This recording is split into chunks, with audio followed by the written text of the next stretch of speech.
Sama sekali lu nggak pegang? No, nggak pegang. To the point. Gereja karismatik dibilang begini, semua perpuluhan masuk kantong pendeta. Bener nggak? Enggak. Yakin lu? Yakin.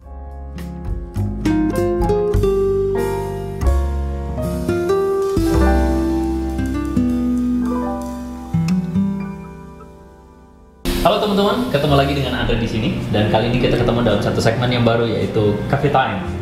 Satu segmen yang gue hadirkan untuk membicarakan tentang satu topik tapi secara santai. Iya. Ini adalah seorang sahabat, seorang teman yang gue barusan kenal, dan gue cukup senang bisa ngobrol dengan dia. Iya. Namanya siapa bro? Silakan. Nama gue Andreas Ferianto. Jadi teman-teman bisa panggil Andre juga ya. Jadi hari ini ketemu double Andre. Nasib nama pasaran tuh gitu ya. Oke. Jadi gue ini gue menggembalakan saat ini. Jadi memimpin. Jadi lu gembala? Iya saat ini. Okay. Itu adanya di Bilangan Sunter ya. Dan kita bagian dari GBI Raja Wali ya. Jadi cabang. GBI nih? Cabang. Jadi GBI. Karismatik nih? Siap. Siap ya. Gue juga dulu karismatik. Dulu karismatik. Tapi sekarang memang gue ada di mainstream Injili. Iya, oke. Mungkin orang sering misahin, padahal menurut gue karismatik itu Injili juga sebenarnya. Iya, satu rumpun ya. Satu rumpun lah begitu. Tapi oke lah, kita bilang antara dua, konservatif sama karismatik. Ya, kenapa gue sengaja angkat Bro Andre ini, teman-teman? Karena belakangan ini yang lagi rame gue kan lagi bahas soal perpuluhan. Iya. Sebagian orang ngotot bahwa perpuluhan itu wajib. Oke. Harus hukumnya, kalau nggak bayar perpuluhan lu kena kutuk gitu. Iya. Nah sedangkan sebagian yang lain, wah benar-benar anti dengan yang kayak gini. Iya. Bahkan ada stigma yang menuduh bahwa kalau bicara perpuluhan itu gereja karismatik tuh juaranya tuh. Gitu Oke ya. deh. Kalau gereja karismatik nih yang paling suka nih ngomong begituan tuh, dan semua karismatik begitu deh. Iya. Oke. Gimana bro menurut lu?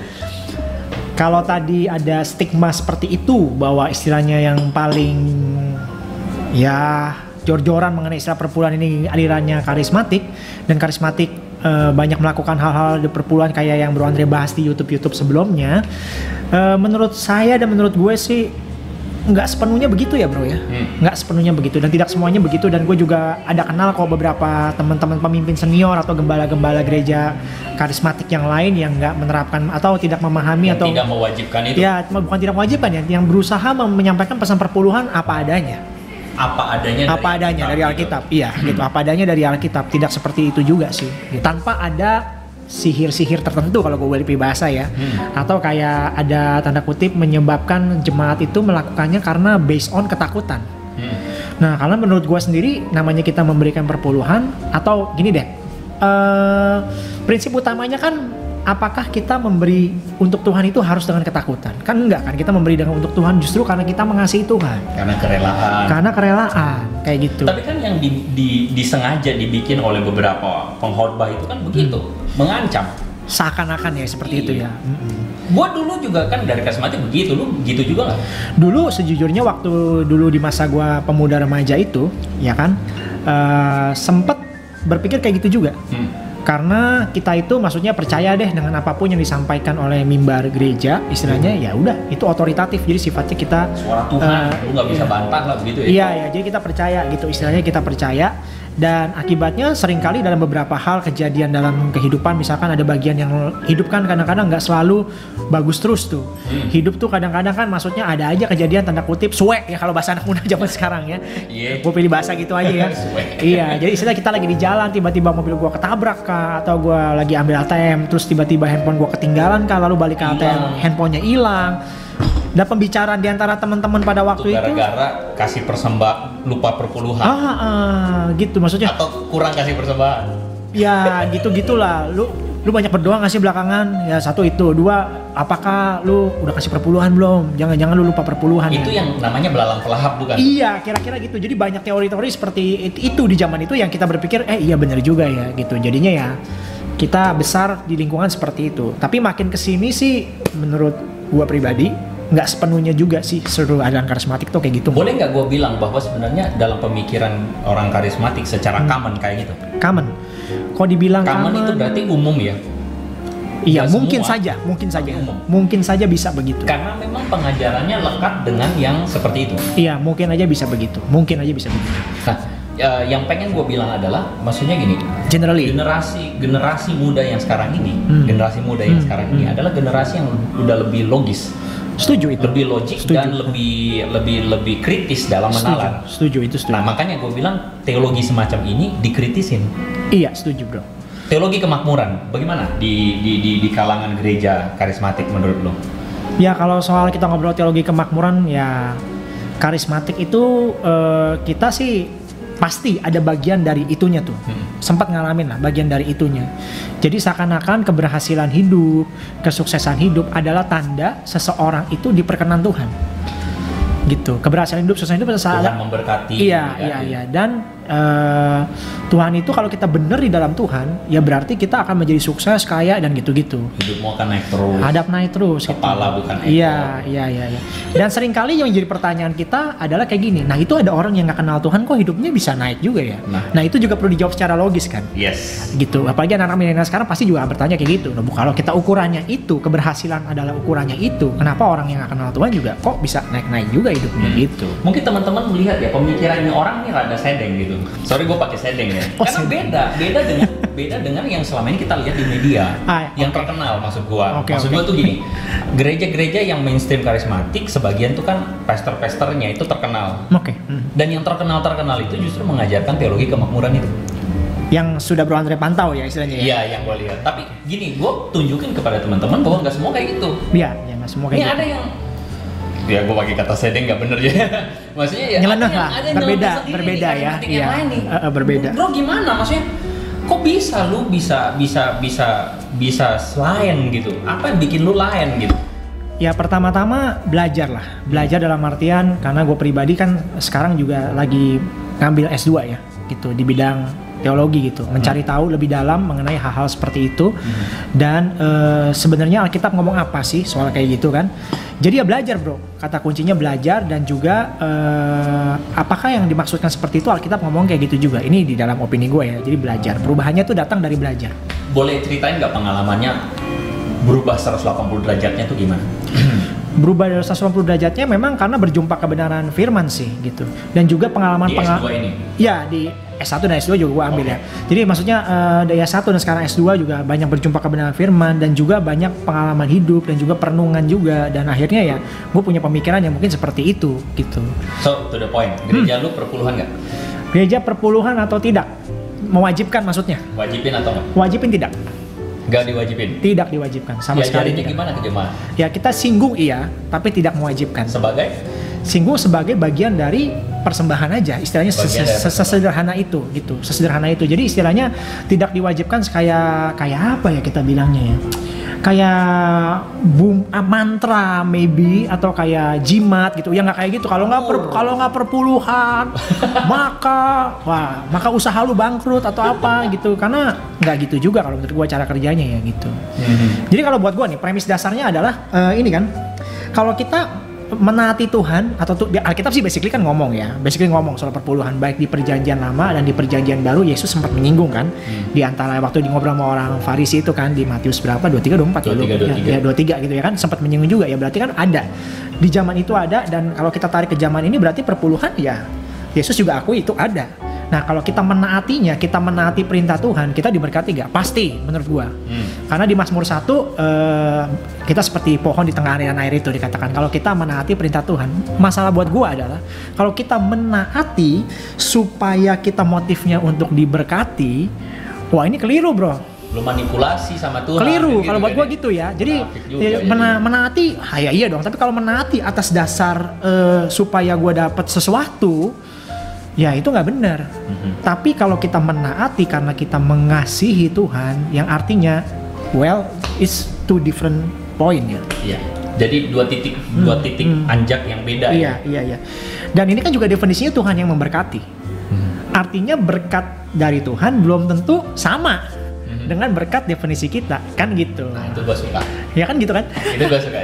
Karena definisi berkat dari Tuhan belum tentu sama dengan berkat definisi dari kita. Karena, jadi kalau diidentikan dengan ya semuanya duit lagi ya, apakah definisi berkat Tuhan hanya sebatas uang aja?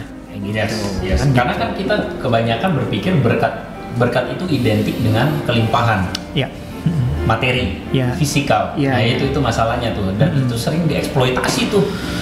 Oke. Bahkan pembicara-pembicara yang memang dominan di media ya, Ya. gitu ya, dominan media. Hmm. Nah sekali lagi gue tunjukin buat teman-teman bahwa ini nggak semua orang yang berasal dari kalangan karismatik berpikir demikian, ya. Ya memang tidak semua, betul. Dan gimana bro? Maksudnya lu bersama-sama dengan tim Iya. penggembalaan, lu jadi pastor sendiri atau Jadi gue punya co-pastor juga, punya wakil gembala juga. punya co-pastor? Orang co-pastor itu orang yang memang background teologi atau gimana? Saat ini belum, tapi dia memang udah melayani Tuhan tuh udah lama bareng-bareng melayani Tuhan. Teman-teman bareng Teman dari bareng. ini ya. Ya. Nah, gimana cara lu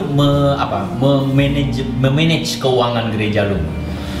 Memanage keuangan gereja ya. Memanage keuangan gereja yang pertama kalau dari gue pribadi caranya adalah gue nggak pegang uang itu, satu itu. Sama sekali lu nggak pegang? No, nggak pegang. To the point. Gereja karismatik dibilang begini, semua perpuluhan masuk kantong pendeta. Bener nggak? Enggak. Yakin lu? Yakin, karena kalau nggak yakin dalam artian sebenarnya di tata gereja udah ada mengaturnya sih, di tata gereja udah mengaturnya. Tapi kalau sepenuhnya masuk ke kantong pendeta ya nggak semuanya ya menurut gue ya. Gitu ya. Nggak semuanya, mungkin sebagian besar malah enggak kali ya sekarang ini ya gitu. Serius loh, ini serius. Sebagian besar enggak? Mungkin enggak gitu kalau menurut gue ya. Kalau mau data seperti itu lebih detail ya main aja ke ke sinode ya. Tapi meaning sih kayaknya enggak semua deh, enggak semua prinsipnya ya. Jadi bagaimana? Maksudnya apakah persembahan perpuluhan itu semua? Jadi kan lu nggak pegang tuh? Enggak. Apa bendahara? Ya, jadi gue tunjuk bendahara gereja ya, bendahara gereja, dan itu ada 2-3 orang yang mengetahui rekening itu. Jadi nggak satu orang juga eksklusif gitu. Jadi saling memantau. Yes, dan gue juga memantaunya juga sih gitu. Clear. Clear. Orang-orang yang ada dalam tim lu, orang-orang yang memang terbuka, lu semua terbuka soal keuangan. Open. Dalam artian keuangan gereja kan? Open, kita bersedia kapan aja diperiksa, kita bersedia bahkan kapan aja diaudit, karena memang yang gue kasih menangani orang-orang yang pinter keuangan juga sih. Transparan gak buat semua jemaat? Kalau jemaat mau tahu silahkan gitu. Jemaat mau tahu silahkan, anytime tinggal datang aja untuk cari tahu tentang data ini, silahkan. Nggak ada yang kita tutup-tutupin sama sekali bro. Oke. Gitu. So bisa nggak gue bilang bahwa sebenarnya yang lu lakukan di gereja ini, kan tadi lu bilang nggak semua. Iya. Berarti ini depends on masing-masing pemimpin gerejanya. Bisa jadi gitu. Oke. Bisa jadi gitu, ya. Dan yang pengen gue tunjukin buat teman-teman adalah ini adalah salah satu contoh gereja yang yang gue sendiri secara pribadi gini. Hari ini ada stigma dan kita masih hidup dalam bayang-bayang stigma itu. Stigmanya adalah ada pihak yang menuduh bahwa gereja karismatik ini isinya duit dulu. Oke deh. Sementara ada pihak yang mengatakan bahwa lu nuduh gua, lu itu bentuk ketaatan sama Tuhan sebenarnya. Iya. Kalau definisi gua, mereka nggak sadar. Mengerjakannya karena tidak sadar maksudnya. Iya. Iya. Berpikir begitu karena nggak sadar. Menurut lu gimana sih? Iya, menurut gue juga gitu ya. Kalau dalam konteks tadi kita bicara perpuluhan atau teori-teori stigma tadi ya. Jadi mungkin memang ada pihak-pihak yang kalau gue bilang kategorinya mungkin 2 ya. Yang bahaya nih yang pertama. Yang pertama itu amit-amit kalau ini sampai terjadi ya. Dia tahu, tapi dia tutupin. Gitu. Tahu tapi tutupin. Iya, tapi dia tutupin dalam artian. Tahu apa nih? Tahu bahwa konsepnya nggak gitu sebenarnya. Konsepnya nggak gitu. Tapi dia tutupin dan diatur sedemikian rupa untuk keuntungan tertentu lah ya. Itu yang gue bilang manipulasi. Iya, kayak gitu ya. Dia tahu, dia tutupin. Yang kedua, dia nggak tahu. Bener-bener pure karena nggak ngerti lah bahasanya, nggak ngerti. Jadi nggak tahu, nggak ngerti, nggak sadar. Iya, nggak sadar. Jadi berjalan dengan kepolosannya begitu aja gitu. Dan kenapa bisa begitu? Karena yang udah diajarin dia dulu, yang kita tahu begini. Iya, turun-temurun begitu, tanpa memahami lebih jauh lagi konteksnya gitu. Jadi gue optimis, nih, gue optimis dengan masa depan gereja sebenarnya, karena gue percaya bahwa generasi muda hari ini udah nggak mau keluar dari seluruh bayang-bayang itu. Jadi bayang-bayang bahwa oh ini salah itu salah, enggak. Kita cuma mau tahu, generasi muda ini cuma mau tahu bahwa gue temuin gereja yang melakukan firman Tuhan, udah itu aja. Yep, gue rasa begitu ya, karena generasi kita ini generasinya, gue juga masih muda ya bro. Generasi kita ini dan generasi gue ke bawah ini cukup kritikal loh, sangat kritis loh. Apalagi pertanyaan-pertanyaan seputar kehidupan kekristenannya itu sangat-sangat kritis, dan kita perlu menjawab dengan nalar yang sehat juga sih. Segmentasi jemaat muda-muda. Segmentasi jemaat gue utamanya ya millennials lah, muda-muda. Profesional muda dan muda-muda. Nah, apalagi itu ya? Iya, profesional, keluarga muda dan ya youth ke bawah, anak-anak muda gitu. Anak-anak muda. Iya, apalagi profesional muda ya. Jadi makanya betul-betul hidup lu sendiri dengan teman-teman harus transparan, apalagi soal duit. Apalagi, dan teman-teman seperjuangan gue juga udah tahu sih latar belakang gue semuanya, kita jadi open sih gitu. Apa karena memang kalian bagian dari generasi yang dulu sempat protes? Enggak lah, enggak kayak gitu. Tapi maksudnya memang kita punya satu kerinduan kalau di gereja gue. Karena ini juga salah satu value di gereja gue, yaitu brave nih gitu. Dan B-nya itu believe. Jadi kalau di gereja kita memang gue pengen kita mendaratkan pemahaman firman Tuhannya itu yang baik gitu. Karena itu dasar kita percaya. Kompasnya tuh di situ. Karena kalau kompasnya nggak benar, ngelangkahnya udah pasti salah juga, gitu kan? Dasar beliefnya mesti benar. Dasar beliefnya mesti benar gitu. Jadi supaya bisa ketemu tuh kebenaran firman Tuhan sehingga dilakukan dalam kehidupan kita sehari-hari, dan ya udah itu jadi pegangan kita, sederhananya gitu.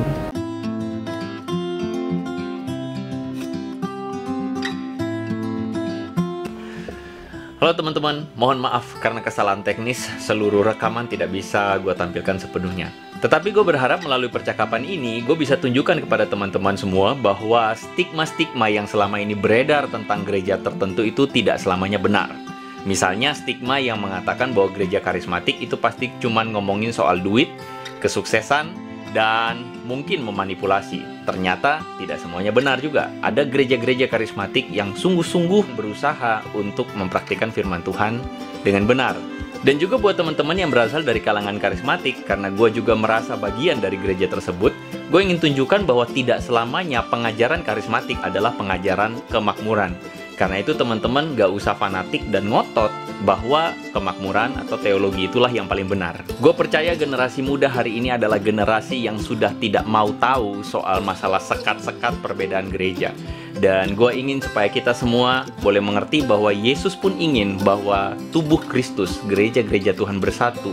Dan tentunya bersatu di bawah pengajaran teologi yang sehat. Sebuah pengajaran untuk mengikut Yesus, mengasihi Yesus lebih dari apapun juga. So, gue berharap segmen seperti ini boleh memberkati setiap kita. Mohon maaf untuk kekurangannya dan doakan supaya di kemudian hari jadi lebih baik. Sampai ketemu di video-video berikutnya.